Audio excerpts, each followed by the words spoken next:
Kita berlanjut ke topik berikutnya, yaitu strategi pemasaran global. Semakin banyak perusahaan multinasional yang mempergunakan strategi pemasaran global dan terbukti sangat sukses. Contohnya adalah Nestle yang mempergunakan nama merek yang sama di seluruh dunia yang diaplikasikan pada produknya di seluruh negara. Coca-Cola juga menggunakan tema iklan global. Kemudian Xerox menggunakan kebijakan leasing dalam skala global, dan Dell Computer mempergunakan strategi direct sellingnya yang diaplikasikan di setiap negara yang dimasukinya. Namun pemasaran global tidak hanya mengenai menstandardisasi proses marketing dalam skala global. Walaupun beberapa elemen dari proses pemasaran seperti desain produk, positioning produk, nama merek, packaging, penetapan harga, strategi periklanan, promosi dan distribusi dapat menjadi elemen-elemen yang dapat distandarisasi. Namun standarisasi hanya satu bagian dari strategi pemasaran global. Dan perusahaan dapat memilih untuk melakukan standarisasi ataupun tidak melakukan standarisasi. Hal ini tergantung pada kondisi dari pasar yang dituju, tingkat perkembangan dari pasar yang dituju, dan juga bagaimana keinginan atau keputusan dari manajemen perusahaan. Strategi pemasaran global hanyalah satu komponen dari strategi global.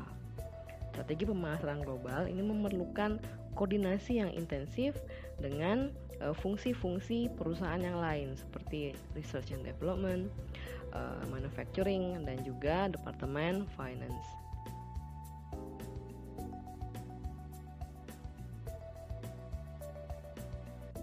Menerapkan strategi pemasaran global menghasilkan sejumlah manfaat. Di antaranya yang pertama adalah penghematan biaya. Penghematan biaya diperoleh dari penghematan dalam aspek tenaga kerja dan juga dalam hal bahan baku. Saat fungsi pemasaran di beberapa negara dikonsolidasi menjadi satu fungsi pemasaran regional atau satu fungsi pemasaran global, pengeluaran dalam hal tenaga kerja dapat dikurangi melalui pengurangan aktivitas-aktivitas yang diduplikasi di masing-masing negara. Kemudian biaya juga dapat dihemat dengan cara memproduksi iklan yang berskala global dan juga memproduksi material promosi secara global dan juga packaging yang serupa dalam skala global. Penghematan dalam packaging standardized atau kemasan yang distandarisasi juga termasuk pengurangan dalam hal inventory cost atau biaya inventory. Umumnya, biaya inventory adalah 20% dari sales, sehingga pengurangan dalam inventory dapat secara signifikan mempengaruhi profitabilitas. Kemudian dengan adanya berbagai media komunikasi yang memiliki cakupan global, kampanye-kampanye atau promosi perusahaan yang mengkapitalisasikan fitur-fitur yang sama antar negara dapat mengurangi biaya iklan secara signifikan. Contohnya adalah iklan dari ExxonMobil, yaitu perusahaan yang memproduksi oli dan bahan bakar, mempergunakan slogan "Put a tiger in your tank" dalam kampanye promosinya. Nah, ini adalah contoh dari kampanye yang mempergunakan tema yang sama di seluruh dunia, sehingga mereka hanya menghasilkan satu iklan saja, tidak perlu membuat masing-masing iklan untuk masing-masing negara. Nah, dengan slogan "Put a tiger in your tank", ExxonMobil memanfaatkan fakta bahwa tiger atau harimau secara universal diasosiasikan oleh konsumen dengan kekuatan.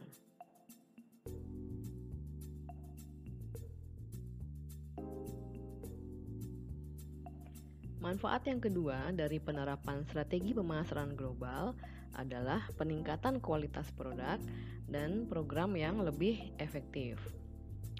Dulunya, Departemen Research and Development umumnya dikonsentrasikan di headquarter dari perusahaan multinasional. Namun permasalahannya adalah hal ini sering membatasi sinergi yang mungkin terjadi dari penggabungan ide-ide terbaik dari seluruh dunia. Procter & Gamble memecahkan permasalahan ini dengan men-set up fasilitas R&D mereka di pasar-pasar utama yang mereka targetkan, yaitu Amerika Utara, Jepang, dan Eropa Barat. Dan mereka menggabungkan temuan-temuan terbaik dari masing-masing laboratorium di pasar-pasar kunci tersebut. Keinginan dan kebutuhan yang berbeda di masing-masing benua atau masing-masing negara dapat menghasilkan temuan yang berbeda-beda. Contohnya, deterjen cair merek Tide yang diproduksi oleh Procter & Gamble merupakan produk inovatif yang dihasilkan dari kemampuan teknikal perusahaan dan juga dari hasil atau perbedaan dari kebutuhan pasar di beberapa pasar utama yang ditargetkan Procter & Gamble. Konsumen Jerman sangat concern dengan pencemaran sungai akibat penggunaan fosfat. Fosfat adalah bahan pemutih dalam deterjen yang digunakan dalam membuat deterjen. Untuk memenuhi keinginan atau concern dari konsumen Jerman, Procter & Gamble di Jerman mereka mengembangkan fatty acid untuk menggantikan fosfat dalam deterjen. Kemudian Procter & Gamble di Jepang mengembangkan surfaktan untuk menghilangkan minyak secara efektif pada air suam-suam kuku yang digunakan oleh konsumen Jepang dalam mencuci pakaian mereka. Di Amerika, Procter & Gamble mengembangkan Sat Builder untuk menjaga atau menghindari kotoran melekat pada pakaian. Procter & Gamble kemudian menggabungkan ketiga inovasi ini secara bersama-sama dan menghasilkan satu produk, yaitu Liquid Tide. Liquid Tide ini kemudian diperkenalkan di seluruh dunia dan menghasilkan kesuksesan yang luar biasa.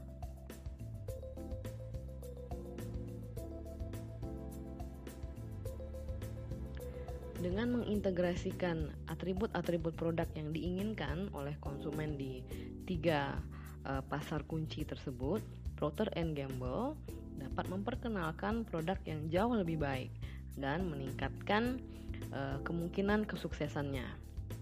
Yang kedua, biaya pengembangan produk baru tersebut dapat dibagi rata di setiap negara di mana P&G beroperasi, sehingga biaya pengembangan menjadi jauh lebih rendah jika dibagi ke banyak negara.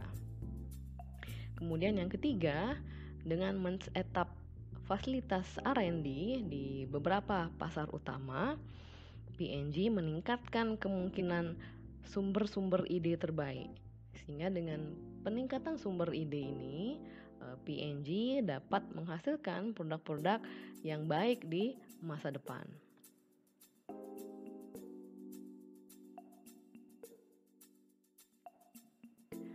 Manfaat yang ketiga dari penerapan strategi pemasaran global adalah untuk meningkatkan preferensi konsumen terhadap produk. Iklan dan slogan produk yang ditampilkan dalam skala internasional atau skala global mampu meningkatkan nilai produk tersebut. Strategi pemasaran dalam skala global mampu meningkatkan awareness konsumen terhadap suatu produk, sehingga akhirnya mampu meningkatkan preferensi konsumen terhadap produk tersebut. Artinya, konsumen memiliki minat beli yang lebih tinggi terhadap produk tersebut dibandingkan dengan produk pesaing yang tidak menerapkan strategi pemasaran global. Dengan semakin meningkatnya ketersediaan informasi dari berbagai sumber di seluruh dunia dan juga semakin meningkatnya aktivitas traveling oleh masyarakat, sehingga semakin banyak orang terekspos pada iklan-iklan di negara lain.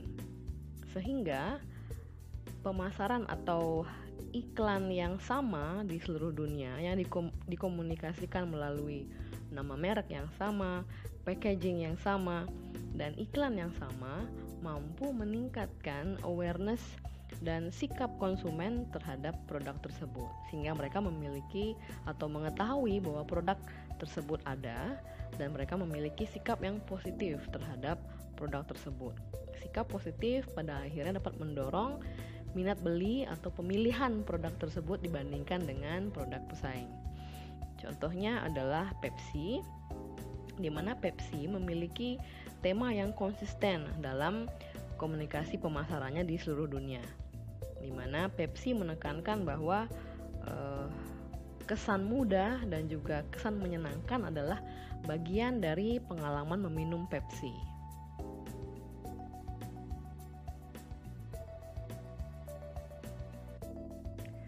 Manfaat yang keempat dari penerapan strategi pemasaran global adalah meningkatkan keunggulan kompetitif.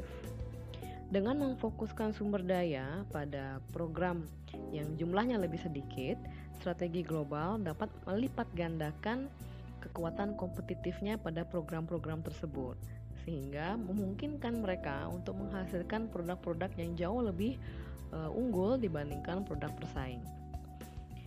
Hal ini jika dibandingkan dengan pendekatan polisentrik atau multi-country, di mana mereka memiliki program-program yang sangat banyak karena masing-masing program di satu negara, sehingga fokus dapat terpecah. Kemudian manfaat lain dari strategi global adalah keseluruhan organisasi mereka bersatu untuk mendukung satu ide tunggal, sehingga meningkatkan kemungkinan ide tersebut untuk sukses.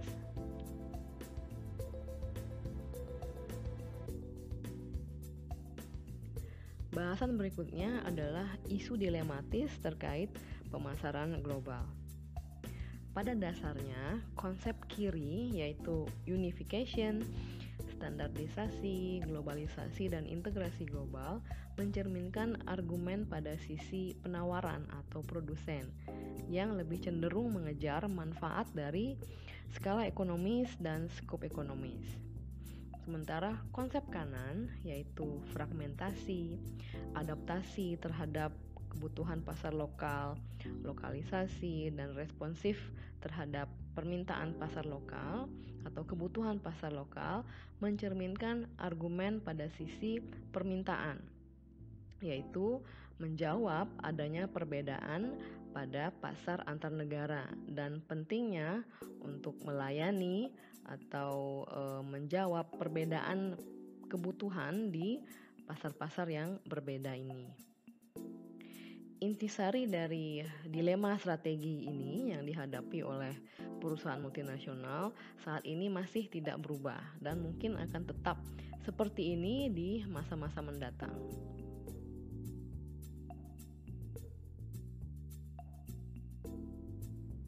Pertanyaannya sekarang adalah sejauh mana perusahaan multinasional dapat menghindari efek dari adanya perbedaan lingkungan di masing-masing pasar.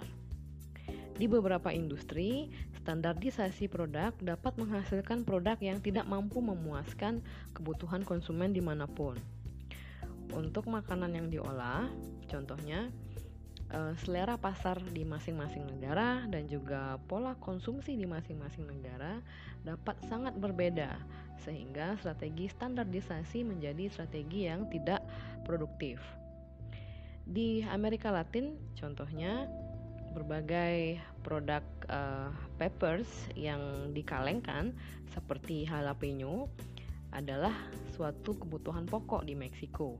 Namun produk ini tidak terdengar di Brasil dan juga di Chili, sehingga jelas bahwa perusahaan tidak dapat mengelompokkan negara-negara di Amerika Latin menjadi satu pasar regional yang sama untuk pasar kondimen atau bumbu dan rempah-rempah ini.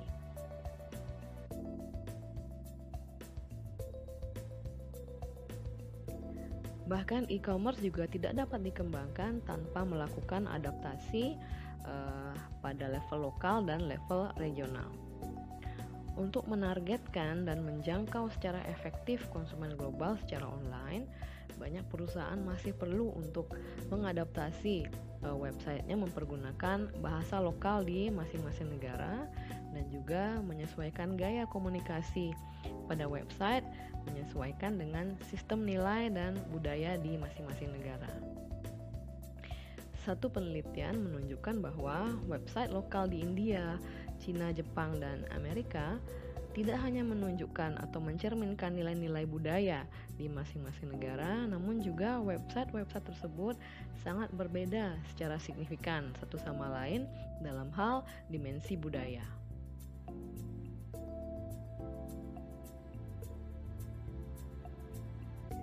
Tabel ini menggambarkan level dari potensi standarisasi produk. Bila kita lihat pada sisi kanan, yaitu yang di label universal, itu semakin ke kanan artinya bahwa produk tersebut dapat distandarisasi dan dapat diterima dengan baik di seluruh dunia. Semakin ke kiri atau di ekstrem kiri yang menunjukkan atau di label dengan kata lokal, menunjukkan bahwa produk-produk di ekstrem kiri sangat sulit untuk distandarisasi, dan apabila distandarisasi, produk tersebut kemungkinan tidak akan diterima dengan baik di pasar. Kita membahas di bagian universal, yaitu di sisi paling kanan atau ekstrem kanan, produk yang dapat distandarisasi dan dapat diterima di seluruh dunia dengan standarisasi tersebut adalah produk watch atau jam. Jam tangan digunakan dengan cara yang sama di seluruh dunia, sehingga satu produk yang cukup berkualitas akan diterima dengan baik di seluruh dunia. Begitu juga dengan sepeda motor dan produk-produk petrochemical. Piano juga sangat standar di seluruh dunia, hampir nyaris tidak ada perbedaan dan cukup diterima dengan baik juga. Begitu juga dengan produk uang seperti credit card dan produk-produk finance yang lainnya.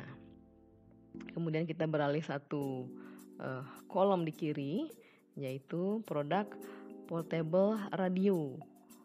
Nah, produk ini terdapat faktor yang menghambat standarisasi dari produk ini, yaitu user atau aplikasinya, di mana aplikasi dari produk ini dapat saja berbeda di masing-masing pasar sehingga membutuhkan adaptasi. Kemudian satu kolom ke kiri lagi yaitu TV berwarna. Faktor yang dapat menghambat standarisasi produk ini adalah sistem technical, di mana infrastruktur technical di negara yang berbeda dapat berbeda, sehingga diperlukan modifikasi pada produk ini untuk menyesuaikan infrastruktur di masing-masing negara. Kemudian di kolom kiri berikutnya adalah produk tekstil otomotif. Produk ini dibatasi oleh faktor size dan packaging dalam hal standarisasi mereka. Dalam hal tekstil, perbedaan ukuran tubuh pada regional yang berbeda-beda menyebabkan produk tekstil perlu dilakukan modifikasi sehingga menyesuaikan pasar di masing-masing region. Begitu juga dengan produk otomotif terkait dengan ukuran dari tempat duduknya. Ini juga berkaitan dengan ukuran tubuh konsumen di region-region yang berbeda. Kemudian satu kolom lagi di kiri yaitu komputer.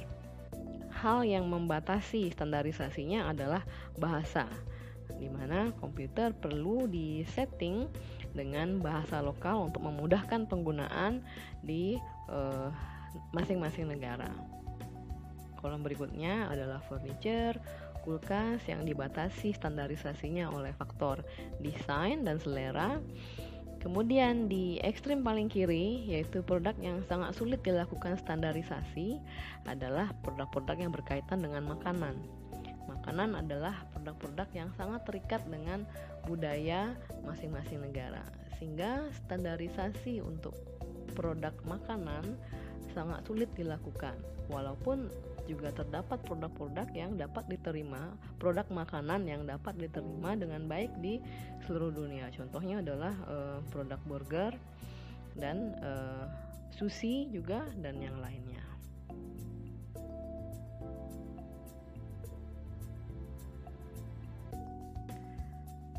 Kita masuk ke topik berikutnya, yaitu regionalisasi dari strategi pemasaran global.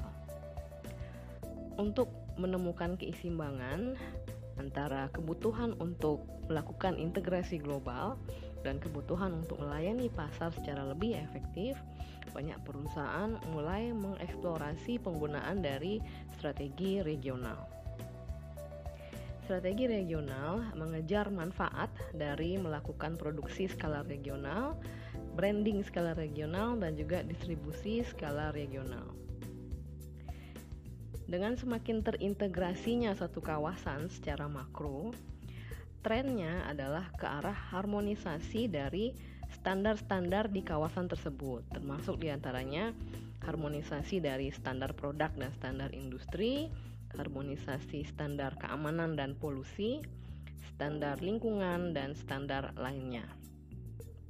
Kesamaan standar dalam satu kawasan ini dan juga kesamaan-kesamaan lain dalam satu kawasan ini kemudian mendorong atau memotivasi perusahaan untuk mengembangkan strategi pemasaran pada skala regional dan bukan dalam skala country per country.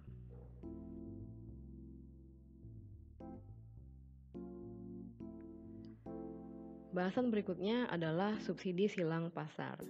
Artinya, yaitu perusahaan multinasional mempergunakan profit yang mereka peroleh dari pasar di mana mereka memiliki posisi kompetitif yang kuat untuk meningkatkan posisi kompetitifnya di pasar negara lain di mana mereka struggling atau masih berjuang untuk mendapatkan pangsa pasar.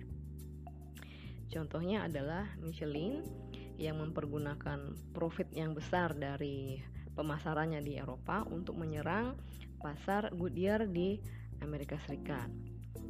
Pasar Goodyear di Amerika Serikat merupakan pasar Goodyear yang terbesar dan merupakan pasar domestik dari Goodyear. Apabila Goodyear ikut menurunkan harga di Amerika, itu berarti bahwa Goodyear akan memperoleh profit yang signifikan atau jauh lebih kecil dari pasar Amerika yang merupakan pasar terbesarnya.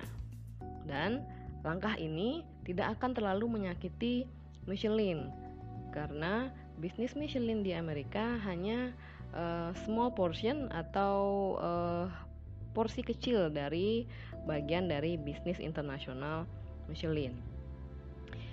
Daripada menurunkan harga di Amerika, Goodyear memilih untuk menyerang balik Michelin dengan menurunkan harganya di Eropa.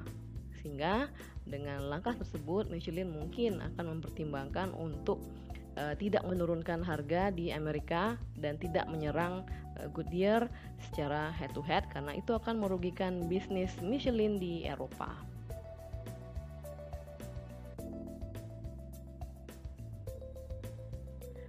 Bahasan berikutnya adalah identifikasi dari segmen pasar yang belum terlayani. Strategi yang dapat digunakan oleh perusahaan adalah untuk mengamati dan mengidentifikasi segmen pasar yang belum dilayani oleh perusahaan-perusahaan di pasar negaranya sendiri. Contohnya adalah saat Honda memasuki pasar motor di Amerika pada tahun 60-an. Honda menawarkan motor yang lebih kecil dan lebih ringan dan dengan tampilan yang menarik. Ditujukan untuk menarik segmen pasar keluarga dan segmen pasar yang ingin menggunakan waktu senggang atau berwisata dengan advertising campaign You Can Meet the Nicest People on a Honda. Sebelum Honda memasuki Amerika, pasar motor di Amerika Serikat dikarakterisasi atau dicerminkan oleh konsumen, yaitu orang-orang yang tampak seperti personel militer, polisi, para anggota geng, dan sebagainya.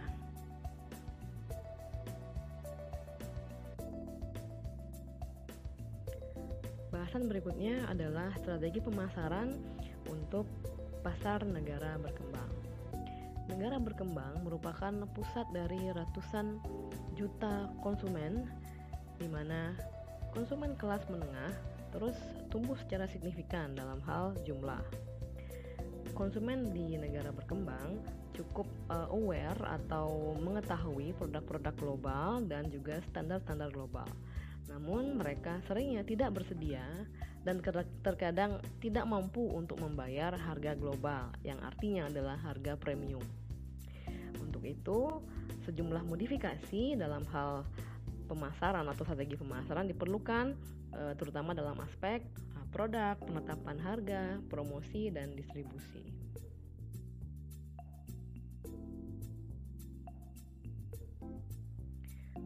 Untuk memasarkan produk di negara berkembang, fitur-fitur yang kurang penting dapat dihilangkan dari produk untuk dapat menurunkan harganya.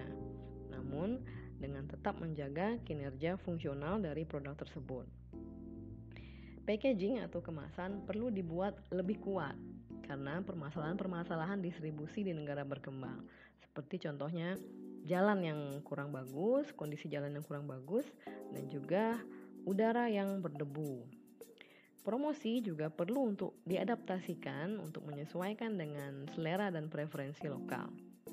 Kemudian, akses pada saluran distribusi lokal seringnya sangat krusial dalam menentukan kesuksesan di negara berkembang karena akan sulit dan mahal bagi perusahaan multinasional dari negara maju untuk memahami kebiasaan lokal dan labirin dari jaringan distribusi lokal yang cukup complicated.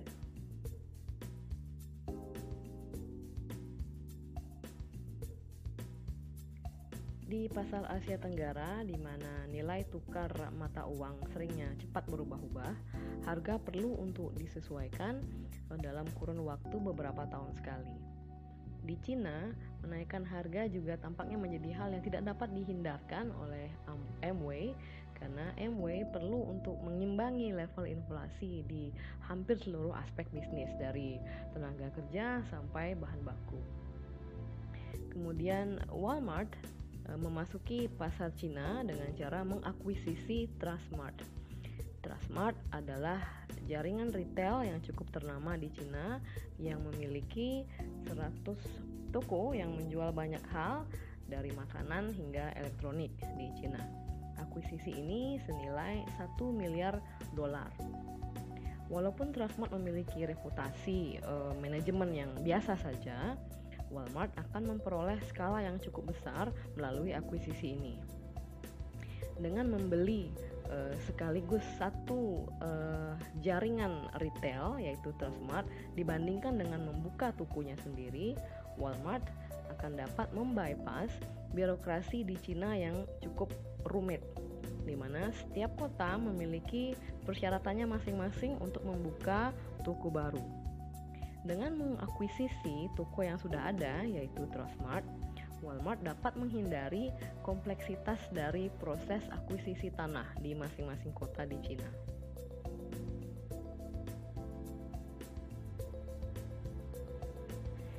Unilever juga memperluas cakupan pasarnya dengan menargetkan pasar kelas menengah bawah. Di Indonesia, Unilever melakukan bisnis dengan cara menjual produk dalam kemasan yang lebih kecil dan dengan harga yang tidak mahal. Sehingga produk ini dapat terbeli oleh hampir semua orang dan produk ini tersedia hampir di mana saja. Contohnya, Unilever menjual sabun Lifebuoy dengan moto "With a price you can afford" atau dengan harga yang terjangkau. Faktanya Unilever sangat sukses dengan metode ini dan sangat profitable di Indonesia. Sehingga rival terbesarnya yaitu P&G mencoba untuk mengikuti langkah Unilever tersebut. Kemudian Bajaj, produsen skuter dari India, memutuskan untuk memproduksi skuter dengan harga yang murah dan juga berdaya tahan yang baik melalui sistem distribusi yang ekstensif dan jaringan layanan yang berada di mana-mana, yaitu kios mekanik di pinggir jalan. Walaupun Bajaj tidak bisa berkompetisi dengan Honda dalam hal teknologi, Bajaj mampu membuat penjualan Honda menjadi stagnan karena Bajaj menawarkan produk pada konsumen yang mencari produk yang berbiaya rendah atau berharga rendah namun berdaya tahan yang cukup baik, di mana mayoritas konsumen di negara berkembang menginginkan jenis produk seperti ini, yaitu berbiaya rendah namun berdaya tahan yang baik.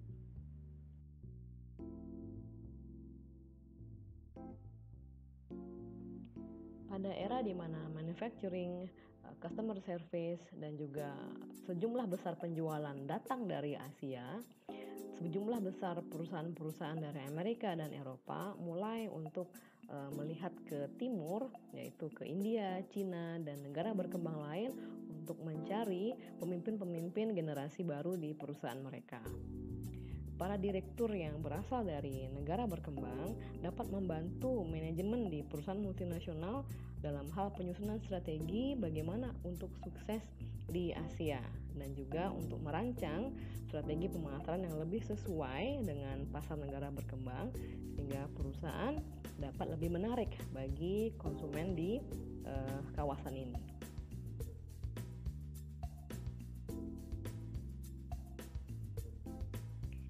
Di samping perusahaan multinasional yang berasal dari negara maju, banyak juga pesaing-pesaing kuat yang muncul dari negara berkembang. Contohnya adalah Jollibee Foods yang merupakan perusahaan keluarga yang menjual fast food di Filipina, mampu menangkis serangan dari McDonald's di pasar domestik Filipina dengan tidak hanya mengupgrade layanannya juga dan juga mengupgrade standar deliverynya, tapi juga mengembangkan menu untuk menyaingi menu-menu McDonald's, yaitu menu yang disesuaikan dengan selera orang lokal Filipina. Di samping mie dan juga nasi yang dibuat dengan ikan, Jollibee mengembangkan hamburger yang dibumbui dengan bawang putih dan kecap asin. Dengan produk-produk inovatif mereka, Jollibee berhasil menguasai lebih dari setengah bisnis fast food di Filipina. Mempergunakan resep yang sama, perusahaan dari Filipina ini sekarang telah mengembangkan sayapnya dengan membuka restoran di pasar-pasar negara tetangga, yaitu Hong Kong, Timur Tengah, dan juga sampai sejauh California.